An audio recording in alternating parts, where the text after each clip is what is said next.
Hello বন্ধুরা, আসসালামু আলাইকুম। আশা করি আপনারা সবাই ভালো আছেন, সুস্থ আছেন। আমি আল্লাহর রহমতে ভালো আছি, সুস্থ আছি। ক্ষুদ্র খামারিদেরকে সবাইকে স্বাগতম। আজকে আরেকটা ভিডিও নিয়ে আসলাম। আজকের থেকে পোলট্রি পালনের 1 থেকে 35 পর্যন্ত প্রত্যেক দিনের ভিডিও পাবেন ইনশাল্লাহ। এই যে আজকে বুডিং সাজাইতে আসি, বা একটু দেখাও। আমি বুডিং সাজাইতে আসি, বুডিংটা সাজাই, কন্টিনিউ ভিডিওটা দেখবেন। আর কয় ইঞ্চি আমরা লিটার দেই, বা কাঠের গুঁড়া দেই, বা ধানের তুষ দেই, আর বুডিংয়ের মাপটা কীরকম, আর আমরা ফ্যানের তলে দিছি। ফ্যানের তলে দেওয়ার কারণটা কি, উপকারিতা কি, যখন মনে করেন ফ্যানের প্রয়োজন হয়, তখন যদি বুডিং আমি এক কিনার দিয়ে করি, তখন তো ফ্যান থাকে না। সেক্ষেত্রে এবার চিন্তা ভাবনা করলাম ফ্যানের তলে দিয়ে দিই বুডিংটা কেমন। ভিডিওটা পুরো কন্টিনিউ করেন, দেখেন বুডিং করতেছি, দেখাও কেমন বুডিং করতেছি।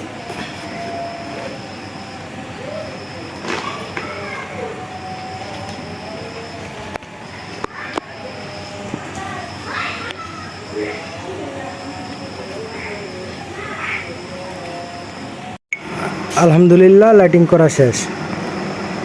বুডিংয়ের লাইট জ্বালায় দিছি।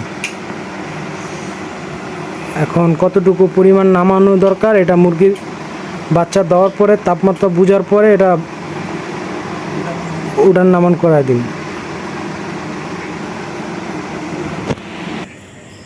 কি মনে করছেন আমি কি ধ্যানে বসেছি? না, আমি পোলট্রি মুরগির বোর্ডিংয়ে বসে আছি। আলহামদুলিল্লাহ, ভালোই লাগে। এটা তৃতীয় বেশ। কালকে বাচ্চা আসবো, সবাই দোয়া করবেন আর ভিডিওটা দেখবেন। আমি কি পরিমাণ এখানে কাঠের গুঁড়া দিই লিটারের জন্য, কয় ইঞ্চি দেই। এখন এটা হলো অর্ধেক করছি, এখন কাঠের গুঁড়া দিব, আপনাদেরকে দেখাবো, আপনারা দেখবেন। আর সবাই আমার চ্যানেলটা সাবস্ক্রাইব করে দিবেন, লাইক কমেন্ট শেয়ার করে দিবেন। আপনাদের একটু ভালোবাসায় আশা করি ইনশাল্লাহ আমার চ্যানেলটা বড় হবে। সবাই এই পরামর্শমূলক ভিডিও দেয় যাতে সবাই টুকটাক খামার করে, এতে যাতে সবাই মোটামুটি একটা আয় করতে পারে, এই কারণে। আচ্ছা, এখন ভিডিওটা স্টপ থাকবো, একটু পরে আবার চালু করবো এবং কাঠের গুঁড়া দেবো। অনেক ঘামতাছি।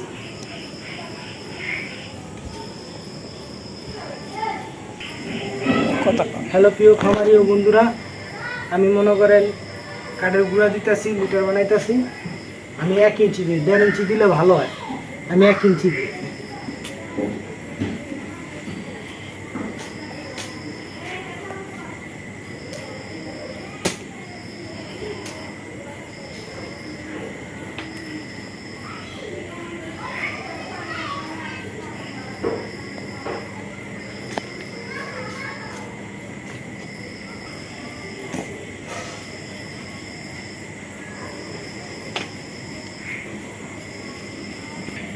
হ্যালো বন্ধুরা, আশা করি আমার বুডিং সাজানো শেষ। একটা পরামর্শমূলক কথা বলার জন্য আপনাদের সাথে চলে আসলাম।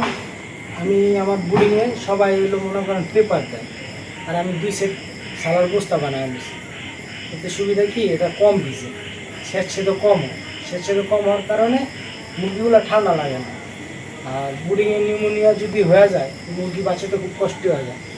মুরগি আস্তে আস্তে বড় হইলে একসময় মারা যায়, প্রচুর পরিমাণ মারা যায়। এই কারণে আমি রিসার্চ করে দেখলাম কি, আমি এটা নিয়ে তৃতীয় ব্যাচ।